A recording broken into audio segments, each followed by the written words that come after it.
up, on my family's farm. It's a Century farm, actually, so I'm the 5th generation. Marie is never afraid of a challenge when it comes to working on the farm. I started my blog, Oregon Green, probably a year and a half ago in February. I saw that an article that said women aren't involved in big agriculture. And so I started, just writing, kind of trying to dispel misconceptions. A lot of young people, or even folks my age, might be intimidated by trying to relate to the urban environment because they really don't understand natural resources. They don't understand ag and forestry and our challenges. They love agriculture. They romanticize agriculture. They love the forest and all it represents, but when they think about the challenges of keeping it in the state that they love, they don't have any idea what goes into that. She's really tenacious in her story. She's not afraid to tell it to anybody. So even if they don't agree with her, she's right on it. She's saying, this is how I feel, this is what I think. She's not intimidated. She loves to go into the urban communities and talk about agriculture and forestry. Knowing that these people have this perception of what I do, and that's not a correct perception, and it keeps me motivated to, keep on working and advocating for agriculture. She talks about it, she tweets about it, she puts blogs up about it, but she even goes out and talks to people in the public about it. So she's not just behind the scenes, the tractor, and she's not just tweeting about it, but she's actually going up to people and shaking their hands and saying, this is what I do for a living and this is why I do it. The Ag Chat Foundation, I started getting involved with that about 2 years ago. A friend of mine goes, you need to join this chat on Twitter. So I did, and I'm like, oh, there are other people out here like me telling their story. I think it's way more effective to talk to young people in the way that they're used to, which is tweeting and texting and Facebook, because that is the way that people are conversing nowadays.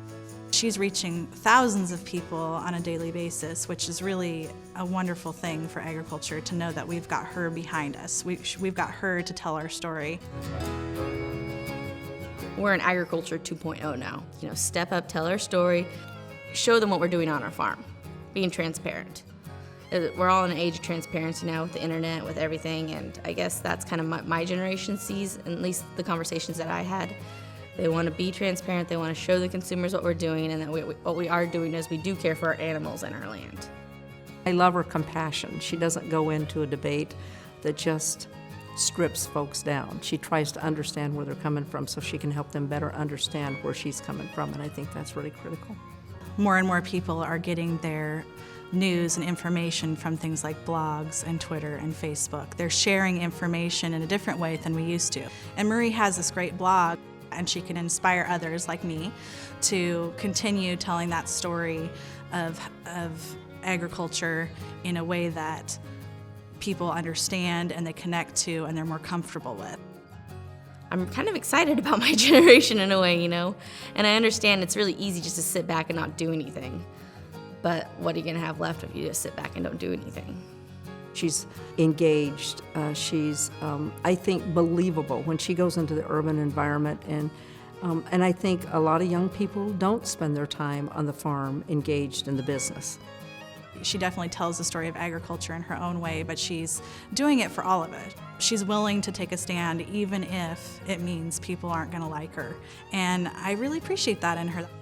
Yes, we can hire people to, talk for us in government, but who's going to talk for us in the city if we're not doing it?